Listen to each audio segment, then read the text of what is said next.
Good day, everyone. Welcome to another epic episode. Welcome to Newsaluchi, a political media channel that talks about politics. So we are still talking about the same issue, about the biggest news in this week. The news that our president went and met Donald Trump. So I want now to bring another element, different element on the table.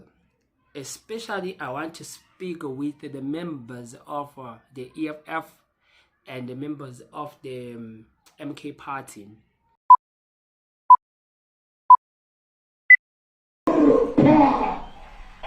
Shoot to kill. Hamasa.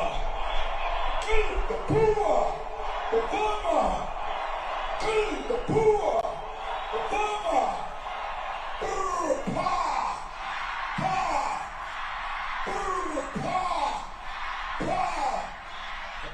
I don't know what's going to happen in the future. I'm saying to you, was not called for the killing of white people, at least for now. I can't guarantee the future. Yeah, but I mean, you'd understand somebody watching that, especially as it gets shared on Twitter, they freak out. It sounds like a genocidal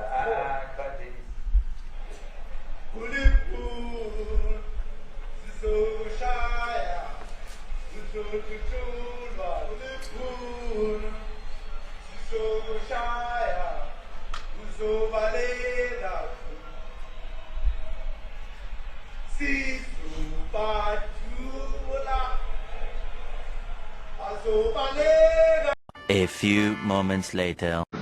But why wouldn't you arrest that man? That man said, kill the white farmers, kill the white farmers. And then he danced, and he's dancing, and it's kill the white farmers. I'm not sure, but I think if somebody got up in Parliament and started saying, kill a certain group of people, he would be arrested very quickly.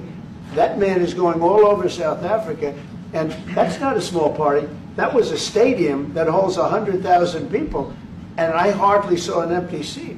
That's a lot of people. That's a lot of representation. Mr. President, if you had to wind all of those tapes properly, you will see I'm the biggest target of that rabble-rouser.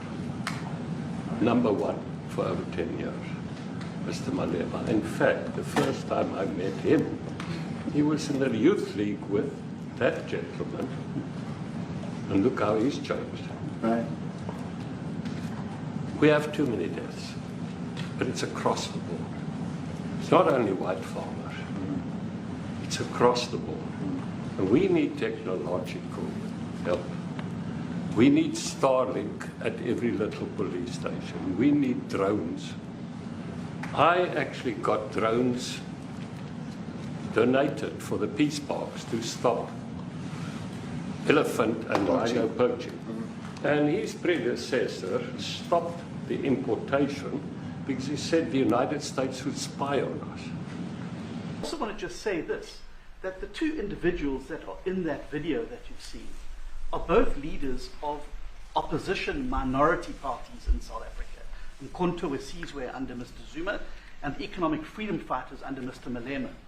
Now the reason that my party, the Democratic Alliance, which has been an opposition party for over 30 years, chose to join hands with Mr. Ramaphosa's party was precisely to keep those people out of power. We cannot have those people sitting in the union buildings making decisions. And that is why after 30 years of us exchanging barbs across the floor in Parliament and trying to get one over on each other, we've decided to join hands precisely to keep that lot out of government. Because the day they get in to the doors of the union buildings in South Africa or control of our Parliament, that's what you're going to see. And that is why this government, working together, needs the support of our allies around the world so that we can strengthen our hand, grow our economy, and shut the door forever on that rabble getting through the doors of the union buildings, because then South Africa's... Can it happen that now, since the EFF and the MK party, they are a threat to the white nationalist, imperialism, racist society? Can they not maybe find the way of coming together, working together, putting their differences aside, coming together, not for the MK party to swallow the EFF, to work as allies, to work in terms of accumulating votes and being a government in 2026 and 2029, so that we, the people of South Africa, we will teach Donald Trump, Elon Musk, Johann Ruppert, and their Stellenbosch friends of who we really are. Only if the EFF and the MK party come together, regardless of the differences. You don't understand the threat. Let me tell you something. Julius Malema is not safe. He was not safe yesterday, today, and tomorrow. He is not safe because those people that are now hating on Julius Malema publicly are the people that have punished the world by not obliging and bowing down to them. Look at what they've done to Syria. Look at what they've done to Libya. Look at what they are doing in Palestine, right? Afghanistan. Yeah, we can name the Middle East. It has been demoralized, demolished, and has been destroyed by the same forces that are calling out Julius Malema. These are the same forces who said that Muammar Gaddafi and Saddam Hussein possesses the weapon of mass destruction, and they sent the entire army, the entire US army, the entire NATO to go and fetch now these people from their country so that they will kill them and now just destroy the sovereignty of their country and putting these countries into chaos. If you can look at these countries today, do you see these pictures?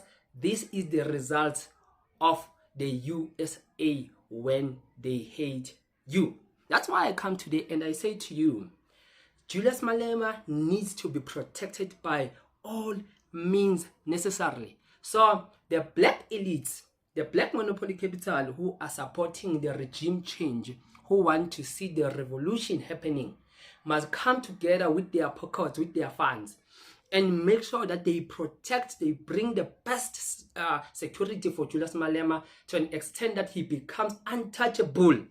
Because we don't want another Chris Hani situation whereby they kill Julius Malema because they feel as if he's a threat in South Africa, and he will just disturb them in terms of their business and their planning and their white privilege. So we need Julius Malema to be very, very vexed, protected to an extent that even the fly does not reach him. He will need to be protected, not only in terms of guns and security, also in terms of food. We need reliable people who will provide him secluded, special food, not to eat anything, because these guys will come for him. They understand one thing, those guys, is to kill you in order to get their way. That is their manner of working. They've been working like that for the past generation, right? And Jacob Zuma is the tried man. Jacob Zuma, they came for him. Maybe now they can be just reluctant. They can become reluctant because of maybe seeing his age and that he's old. But now one thing that shocks them is that Jacob Zuma is blessed with health. That man is very healthful and very energetic.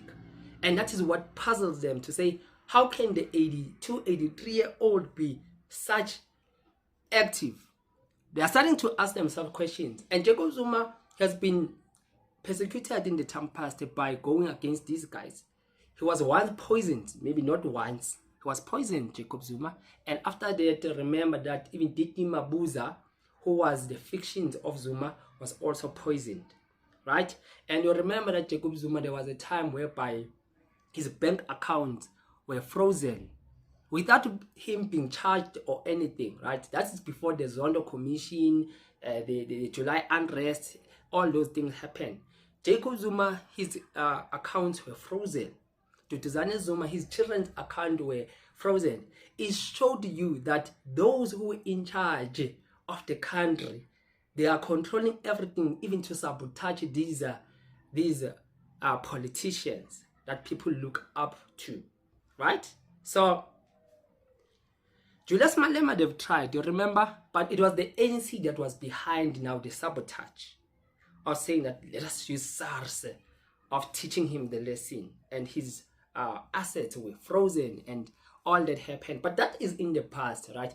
All these things are like fresh wounds to those who support the MK party and those who support the EFF in blaming the other party, right? So if you think that maybe Jacob Zuma is out to kill the EFF, you thought wrong. The EFF won't die unless the CIC says so. The CIC won't kill the EFF. No one will kill the EFF. If you think that the MK party maybe is taking members and saying that by doing so they are killing the EFF, you better think again. Because I believe that even the EFF, the members that you guys have, you've taken them from the ANC. The members that the MK party have, they've taken them from the ANC. So bonke abantu laba dobele ebhakedeni. It has, the buckets must belong to Wolomisa or Ace Mahashule or Cyril Ramaphosa or Max. But either one of them, because it is politics, then people will be given a choice maybe to choose their best political party that they want to affiliate themselves with, right? So don't be angry because of your leader said that no, they want to kill the EFF. No one will kill the EFF. The EFF is too big. The EFF is too big for it to die. No one man can just come and kill the EFF just like that. Last time I checked, the EFF had more than 1 million members. So who can kill the EFF? No, man. Stop joking. Stop joking. The reason why this talk is tough and like this today, I'm coming here. Do you remember what we call the Anglo-Boer War? I'm going somewhere. Just wait for me. I'm going somewhere. The Anglo-Boer War, that was known as a Transvaal War, right? The Anglo-Boer War, the descendants of the Dutch fought with the British, the descendants of from the United Kingdom, 31 May 1902, the war started. The war started to 11 October 1899, right? It took around 3-year period whereby whites were fighting each other, right? From the British side and from the British side and from the Dutch side, right? So the two were in fierce conflict until they realized that no, man, we don't have to kill each other. We must value something deeper than we are both fighting for the minerals in South Africa. We must value something very deep in nature. What is that was so deep in nature that in terms of their skin color, they will need to come together even after they've killed each other's family, they've killed each other, they've hated on each other, and they were just contending power to run South Africa at each other. But they were able to come and consolidate and humble themselves and come to the table and say, no, let us renegotiate, let us talk and maybe share the parts of South Africa. Let us stick together because of our skin color, and let us fight with the Zulus, with the Ngunis and the Sutus and other groups that they were fighting with. And they came together and they won because the move now shifted of being personal and about their personal ego and about them. And they thought about the future generations that is coming after them, to say that we are doing this now for our children and their children's children and those who are coming after them, right? So that they will have this nice, soft life. Everyone here wants that life, that soft life, right? That's why most of the white people are still well preserved and well established in terms of financial freedom. So they are participating in the economy because of what their forefathers have done for them. So as black people, we need the like-minded mindset in order for us to win, because the EFF, as it constitutes 9% and the MK party as it constitutes 14%, they are not a winning force because they are groups, right? So they are like ants that needs to fight the elephant, right? But the ant can kill the elephant, but the ant will have to be smart. Okay, let's pass that. What I'm trying to tell you is that Jacob Zuma and Julius Malema will now have to reach the boiling point of coming and sitting down and forgetting about themselves and their anger and their betrayals, each other betrayals, and so forth and so forth, and say that we are doing this, we are forming an ally. No political party will kill another political party. We are forming an ally so that we will defeat the imperialistic forces of the world that want to take over the country, right? According and to run the country according as they wish. Now, black people now will need to be awakened. We need to be conscientized. We need to be revived. We need to be taught. We need to be shown that the threat is real. Let me tell you, because the likes of Johann Ruppert, the likes of everyone that was there, that was business, they don't have black people in heart. They were only there for their own pocket and profit, right? It means that if then things will continue to be like that, as Stenhazen said that the formation of the GNU was to kick these two out. Now these two will need to sit down and just reopen their discussion to say that it's no longer about them. What is it they can do, both of them, to come together and to destroy the ANC and the GNU all together and take over government and change things in this country for the betterment of black people going forward and their children so that they will benefit in the future. So now they must stop thinking about themselves, because they can even be taken out anytime.